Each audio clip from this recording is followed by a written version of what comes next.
Assalamualaikum warahmatullahi wabarakatuh. Waalaikumsalam warahmatullahi wabarakatuh. Para pemirsa siaran santri yang baik, alhamdulillah kita bertemu lagi dalam episode kali ini. Kita kedatangan seorang tamu yang santri tulen. Santri tulen ya. Sarungan gue nih.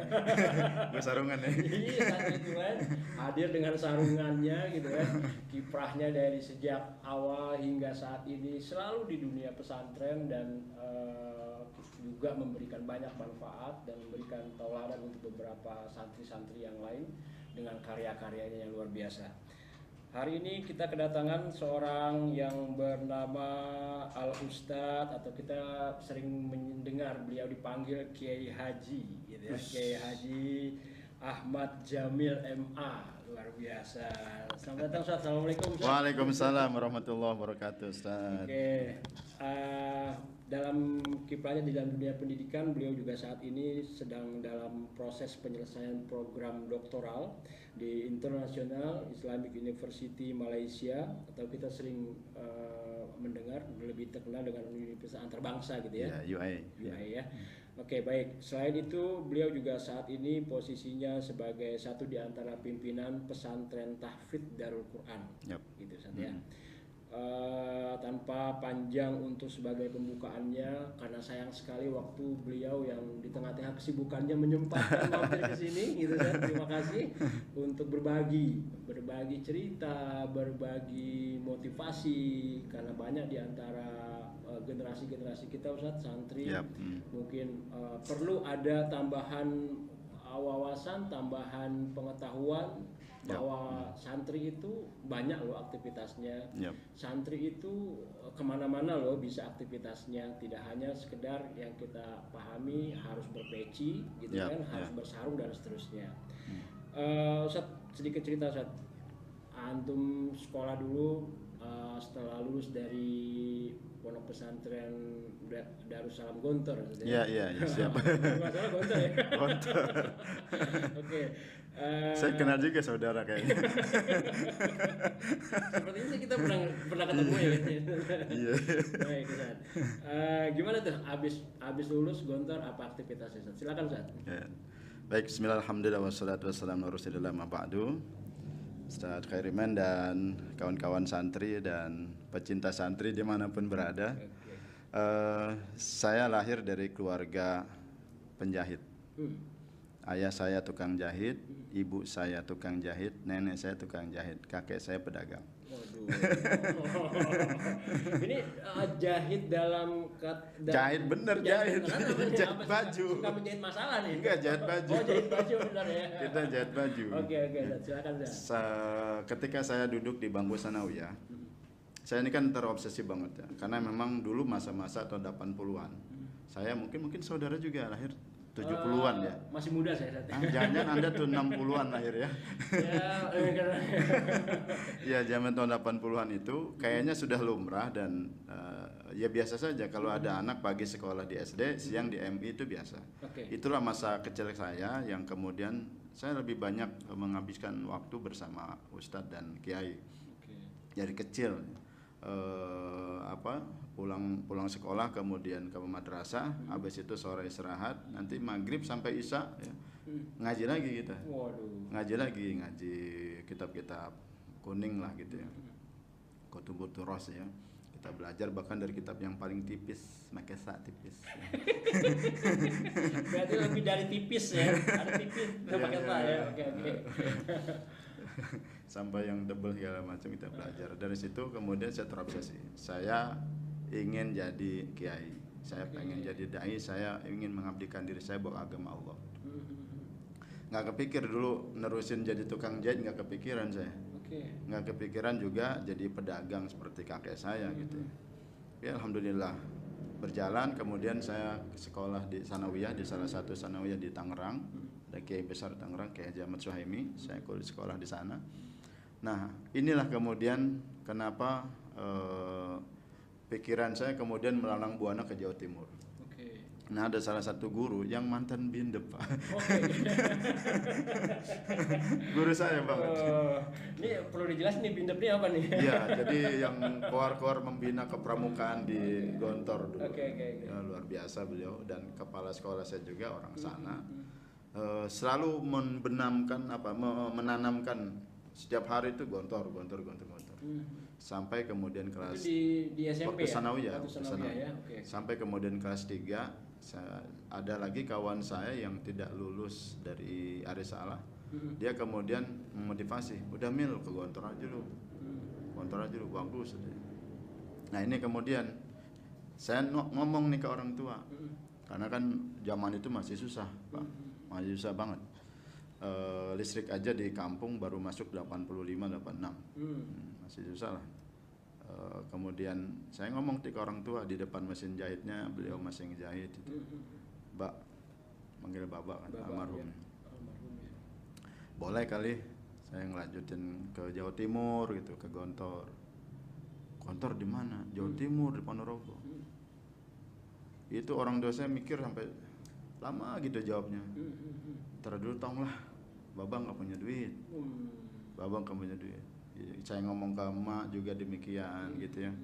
Sampai kemudian saya masuk ke dalam kamar, saya nangis. Saya minta sama Allah, ya Allah, orang tua saya nggak punya duit, saya punya Engkau ya Allah. Ini qadarullah. Teman saya yang tadi ya, yang tadi di Arisalah nggak lulus nih, kemudian bilang gini besok, Mil, udah dah, pakai tabungan gua aja. Pakai tabungan gua daftarnya. Waktu itu daftar Gontor 250.000, inget nggak? Iya. 250.000, bayaran masih 12.500. 12.500. Kita nggak punya duit tahun segitu. 90, pada 92 ya, 91, 92 lah. Itu ya karena memang masih murah juga kali ya, bensin aja masih berapa ratus gitu. Subhanallah, karena nggak punya duit, dan teman kemudian nalangin duit tabungan dia, kemudian dikasih ke saya buat saya daftar ke Gontor. Teman ini kemudian betul-betul saya merasa berhutang, dan kalau hutang duitnya udah beres, tapi hutang budi kan. Hutang budi ini yang kemudian saya cari dia, kemudian sempat saya ketemukan di pasar dan sempat saya jadikan karyawan saya. Tapi karena beliau memilih untuk jadi pengusaha, ya sudah. Yang jelas saya sudah mewongke lah, sudah mewongke sahabat saya. Ini cerita ke belakang sampai kemudian 6 tahun di pesantren. Lulus dari Gontor, kemudian saya mengabdi 2 tahun, kuliah juga di sana alhamdulillah 2 tahun, lalu pulang sebab saya ada sakit waktu itu. Saya pulang, saya izin sama Kiai, alhamdulillah diizinkan. Saya belum berpikir untuk melanjutkan kuliah kemana, ya. Kemudian ingin bikin lembaga apa waktu itu. Tapi saya sudah nyatet sebenarnya, sudah nyatet ya. Maksud saya belum berpikir nanti caranya bagaimana gitu. Saya sudah nyatet dari sejak kelas 5 gitu. Kelas 5 di Gontor, saya sudah bikin oret-oretan kecil. Saya akan ada pesantren besar yang saya pimpin, saya akan mimpin segala macam, ada oret-oretan itu. Sampai kemudian di tahun kedua saya ngabdi di Gontor, tahun pertama kalau nggak salah, saya ada kesempatan untuk ikut daurah. Daurah ke Madinah. Daurah itu adalah? Daurah itu pelatihan 2 minggu untuk menjadi pintu masuk ke Jamiah Islamiyah di Madinah Munawwarah. Universitas. Nah, yang mengadakan langsung dari Madinah. Dari Madinah, dan beberapa alumni membantu. 2 minggu ini saya lumayan dekat akrab dengan Syekh. Alhamdulillah punya kelebihan sedikit, tulisan saya agak sedikit bagus. Jadi selalu disuruh untuk nulis. Nah, sampailah kemudian pada waktu di mana saya harus merapikan berkas untuk daftar. Ternyata seminggu sebelum saya menyerahkan berkas itu banyak tuh yang masuk, ada yang jahit, ada yang jajidan, ada yang mumtaz. Bukan hanya yang mumtaz saja, tapi yang jahit pun boleh. Sampai kemudian mungkin karena overload kali ya, ada kebijakan terbaru, la naqbal siwal mumtazin. Saya bawa berkas itu kan saya urus lama ya, karena nunggu dari kiai dan segala macam, sampai kemudian di depan pintu tertulis la naqbal siwal mumtazin. Itu tahu nggak Pak? Gimana rasanya? Jantung turun ke pusar. Jantung turun ke pusar itu Ya, untung nyes. turun ke pusar nggak nambah jantungnya. Nyes itu ya Allah, Oke, ya Allah. ya Allah. Padahal udah harapan ya pengen kuliah ke Dengan Madinah. segala persiapan yang luar biasa ya. Persiapan luar biasa. Sampai 2 minggu itu saya memaksa diri harus ngafal minimal 2 juz. Oh. Seminggu saya usahakan 1 juz. Hmm. Dalam kondisi kita ada masih ngawas Pak, ngawas Oke. ujian akhir waktu itu. Ngawas ujian akhir saya harus ngafal. Alhamdulillah 2 minggu dapat 2 juz setengah sebagai syarat lah. Masuk. Sebagai syarat masuk. Oke, setelah melihat itu. Setelah melihat itu, selanjutnya? ya Allah dunia gelap. Tapi ada ya terbersit di dalam hati, ya Allah. Kalau memang takdir saya tidak masuk ke kampus itu, Iya. maka izinkan saya meminta kepadamu ya Allah, nanti anak keturunan saya dan santri-santri saya yang melanjutkan impian saya. Yang kedua, anugerahkan saya pesantren dan rezeki yang banyak sehingga saya bisa bolak-balik ke kampus itu dan dekat dengan orang-orang soleh di situ. Dan ini kejadian. Subhanallah. Sekarang santri kita di sana sudah belasan di Jamiah Islamiyah melanjutkan Santri Darul Quran ya. santri Darul Quran. Oke. Dan yang kedua, saya kalau ke Madinah nggak ke sana itu diomelin. Karena dekan, kemudian orang-orang yang syekh-syekh yang sangat berpengaruh di sana. Saya juga dekat dan jemput saya dari hotel langsung ngejek jalan-jalan makan-makan.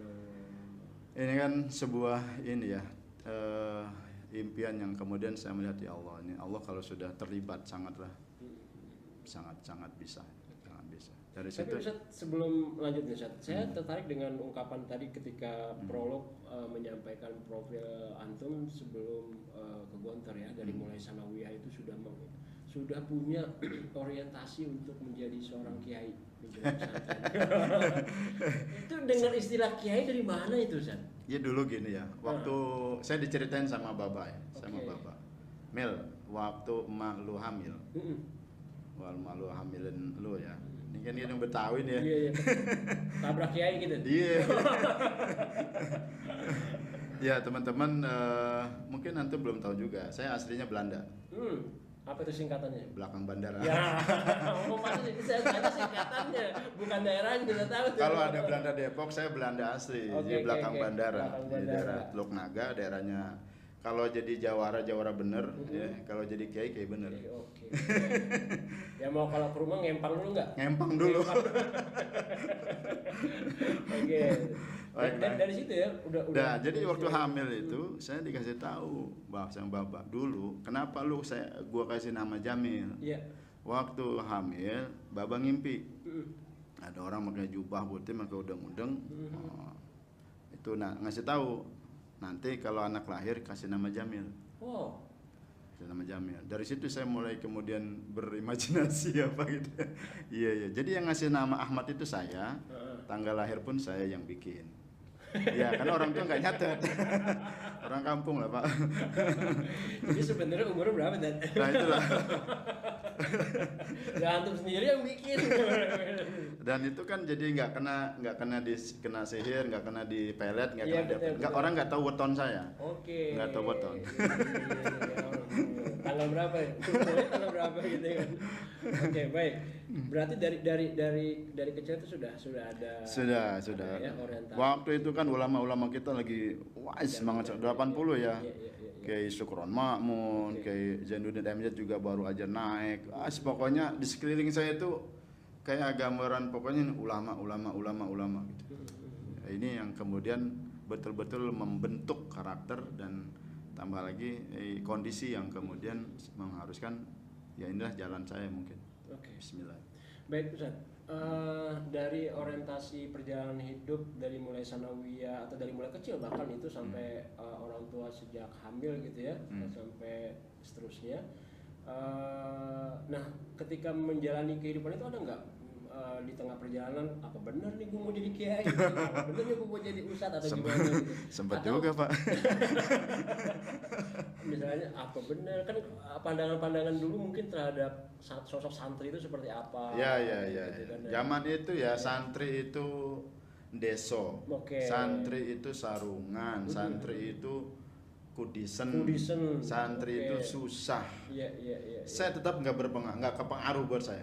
Oh. Saya nggak kepengaruh. Satu yang kemudian visi saya ini kemudian terasa nyetrumnya nyambung ketika saya ketemu dengan Ustaz Yusuf Mansur. Bahwa santri itu harus menunjukkan sikap bahwa kita bisa main dan berperan di semua lini. Di semua ini. Tambah lagi kan suntikan dari Kiai Sukri, dari Kiai Hasan zaman kita mondok kan luar biasa bagaimana santri harus berkiprah di segala bidang. Nah itulah yang kemudian membentuk. Artinya misi personal itu nggak pernah surut lah ya? Nggak pernah surut. Kalaupun kemudian takdirnya saya jadi pengusaha, saya harus bikin pesantren juga buat anak-anak yatim gitu. Saya tetap pengusaha. Ke sana.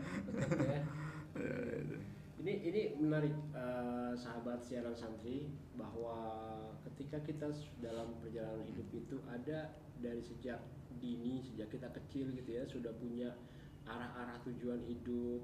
Nah ketika kita bertemu dengan orang-orang tertentu yang kemudian nyambung, kayak istilahnya nyetrum gitu ya, dengan dengan apa yang menjadi visi kita itu makin gitu ya. Ustaz, antum pernah dapat ini nggak, apa namanya, siswa atau murid atau santri antum yang kemudian galau nih menjadi santri, seperti apa kedepannya, seperti apa, dan apa yang bisa dimotivasikan buat mereka, Ustaz? Santri apa alumni nih? Santri lah ya. Kalau santri sih, I think ya masanya mereka butuh pendampingan. Butuh pendampingan, dan itulah kemudian kita punya slogan, punya moto di depan pesantren itu, ke Darul Quran, apa impianmu? Kalau ke Gontor apa yang cari? Nggak jauh-jauh kita kan? Apa yang kamu cari kan gitu. ATM. Amati, tiru, modifikasi. Tapi arahnya bahwa santri harus punya impian. Sampai saya bilang ke santri-santri ini, teman-teman santri, anak-anakku santri, kita sebagai santri harus punya impian.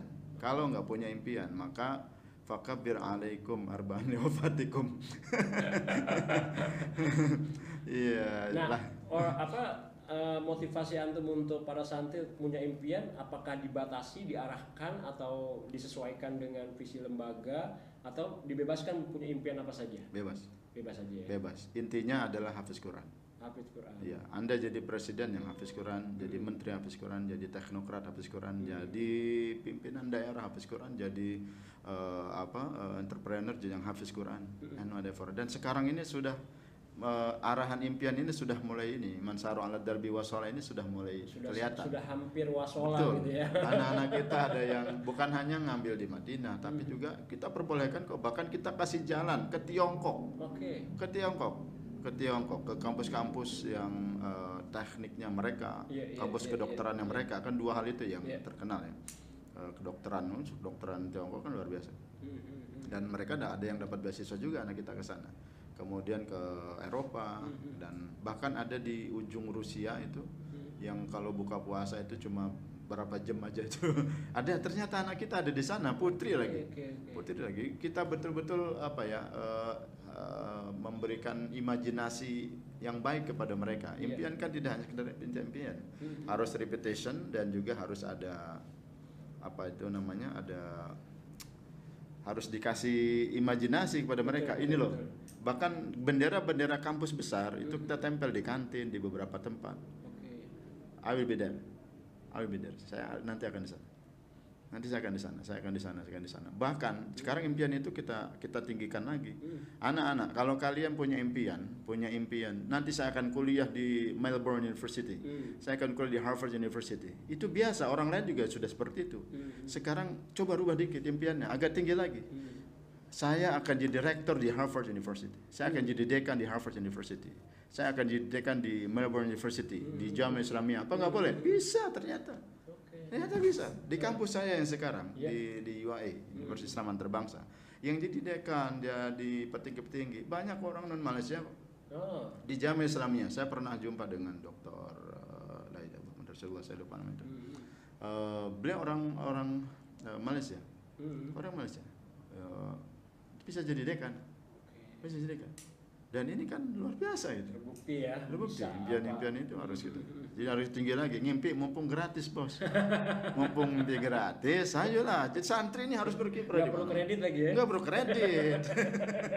Ustaz, nanti di akhir kita akan minta antum untuk kasih apa namanya motivasi ya buat para santri baik yang masih menjadi santri maupun yang sudah menjadi alumni sebagai santri. Tapi sebelum itu Ustaz, kiprah personal antum nih untuk kemaslahatan umat nih, kira-kira visinya seperti apa? Yap.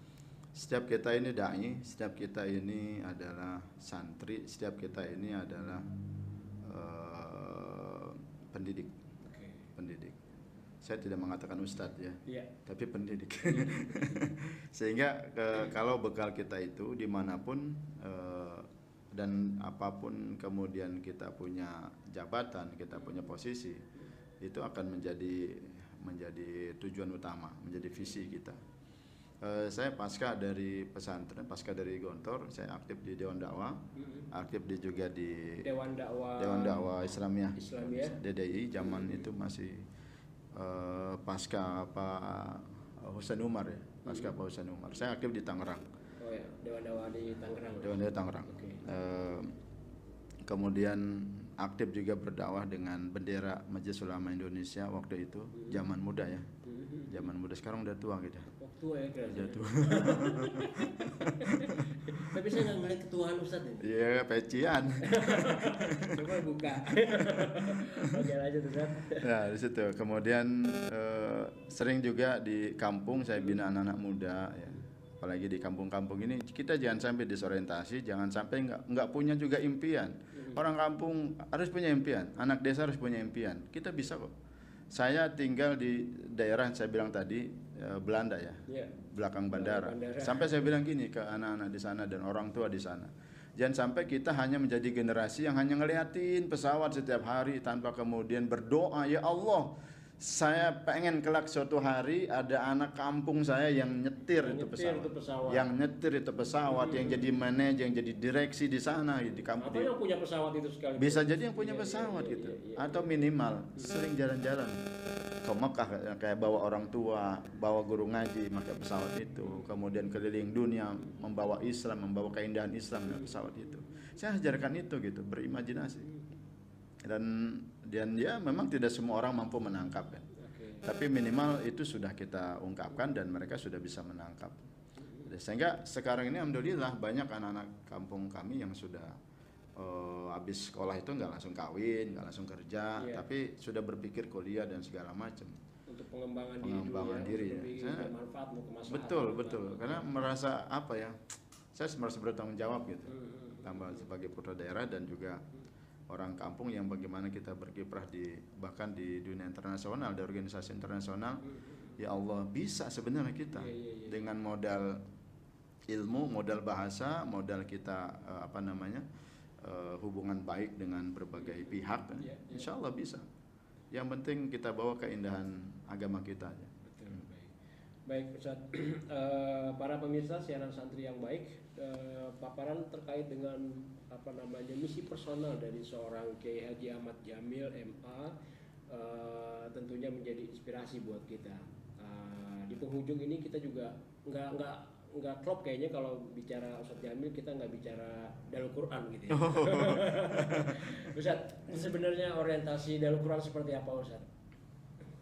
Ya, kita ingin melahirkan banyak generasi-generasi Qurani, spesifik memang dia hafiz Quran.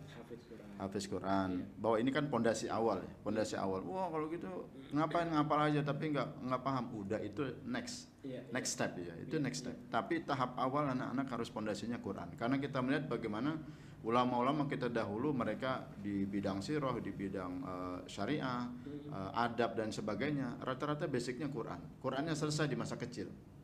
Bahkan ada yang selesai dengan orang tuanya dan segala macam. Ini harus menjadi pondasi utama. Bahkan ya para sultan itu juga banyak yang sudah hafiz Quran, hadis juga sekian ratus ya, hafal segala macam. Dan ini kan bekal di rumah. Bekalnya dari mulai masa the golden age-nya mereka. Maka kita dari mulai Sibyan ini daycare yang kita punya. Dari anak kecil sudah dikasih terus Quran. sampai kemudian perguruan tinggi, apapun jurusannya, apapun fakultasnya, ya dia harus punya bekal Quran walaupun hanya 5 atau 10 juz. Dengan bahasa lain, sebagai umat manusia untuk mendapatkan manusia yang memberikan kemaslahatan bersama. Betul. Kasih dasarnya nih, pondasinya. Pondasi utamanya itu. Apalagi kan kalau kita tadabbur ya. Coba lihat surat Ar-Rahman. Ar-Rahman 'allamal Qur'an khalaqal insan. Jadi salah satu tujuan Allah ciptakan kita manusia adalah untuk 'allamal Qur'an. 'allamal Qur'an. Ini tujuan. Dari situ kemudian pesantren Darul Quran punya orientasi ke depannya, membina generasi-generasi yang hafidz Quran tapi juga sebagai profesi yang lain yang memberikan kemaslahatan umat. Dengan bahasa lain, Anda hafidz tapi Anda pengusaha. Betul. Anda hafidz tapi Anda sebagai pilot. Betul. Anda hafidz tapi Anda sebagai di semua sektor. Dan semua sektor. Oke. Baik Ustaz, di penghujung acara ini Ustaz, untuk siaran santri dan sahabat santri semuanya, mohon kiranya Ustaz dapat memberikan motivasi lah buat kami semua. Apa kira-kira tips atau motivasi buat kita untuk meyakinkan diri bahwa santri itu tidak hanya sarung, santri itu tidak hanya peci. Silakan Ustaz. Yang pertama harus ditanamkan dalam diri kita bahwa kita ini santri. Kita ini santri hatta walaupun kita sudah punya pesantren dengan jutaan santri, dengan ribuan santri. Kita tetap santri. Tetap santri. Santri itu apa? Santri itu terus mau belajar. Ya. Kuncinya di situ ya. Kuncinya di situ. Karena kalau ada orang yang sudah menjadi kiai besar, sudah menjadi dai besar, nggak mau belajar lagi kan repot. Kita harus terus belajar. Terus belajar, karena ilmu kan terus berkembang ya. Pengetahuan terus berkembang. Nah, kita nggak bisa ngikutin zaman, repot. Inilah konsep al-muhafazatu 'alal qadimis shalih wal akhdhu bil jadil aslah. Ini prinsip semua pesantren saya pikir. Prinsip semua pesantren. Tradisi kesantrian kita tetap terjaga. Di sini nih kita ini santri. Bahwa nanti kita menjadi anggota dewan, kita bisa menjadi pimpinan daerah, kita ada di perusahaan ini, perusahaan segala macam, kita tetap santri. Kalau jiwa santri yang ada adalah ketika dia memimpin sebuah perusahaan yang dia bangun sendiri, tinggal enak kita bikin sebuah peraturan ya. Saya bikin peraturan ya. Salat zuhur dan asar berjamaah. Kalau sengaja meninggalkan tanpa uzur syar'i, saya langsung kasih SP3. Boleh nggak? Saya kasih SP3 boleh nggak? Boleh aja perusahaan gua sih. Iya. Perusahaan gua. Jadilah itu perusahaan seperti pesantren. Minimal sholat aja dulu dijaga. Sholat sama kemudian absennya adalah sholat duha. Absennya sholat duha. Kira-kira kalau ada peraturan seperti itu ngefek nggak buat perusahaan? Ngefek. Allah kasih rezeki bukan hanya banyak tapi berkah. Iya. Berkah ya. Tidak hanya dilihat dari sisi nominal ya. Sisi nominal. Karena yang namanya rezeki kan ada yang material, ada yang imaterial. Betul. Kalau penampilan mah, iya suka-suka lah. Mau bilang cakep mau nggak terserah. Penting berkah. Oke, baik Ustaz. Terima kasih banyak untuk kehadirannya. Siap, sama-sama. Kiai Haji Ahmad Jamil MA, sukses terus. Siap, kita tunggu di Darul Quran insyaallah. Gitu. Kemudian nanti boleh dong kita siaran santri boleh di sana. Ke boleh. Darul Quran ya. Boleh. Lihat-lihat untuk kasih preview tentang kegiatan Darul Quran. Boleh juga, nanti bisa juga dialog dengan santri kami yang lagi ngambil kedokteran di Cina, di teknik di mana gitu. Ya. Terima kasih berkahnya buat siaran santri. Sama-sama Pak. Siap. Baik, demikian pertemuan kita kali ini dan sesi kita kali ini dengan kedatangan Kiai Haji Ahmad Jamil. Mudah-mudahan kita semua menjadi orang-orang yang banyak memberikan kemaslahatan buat umat ya. Ya, insyaallah. Oke, terima kasih. Salam dari kami. Assalamualaikum warahmatullahi wabarakatuh. Waalaikumsalam warahmatullahi wabarakatuh.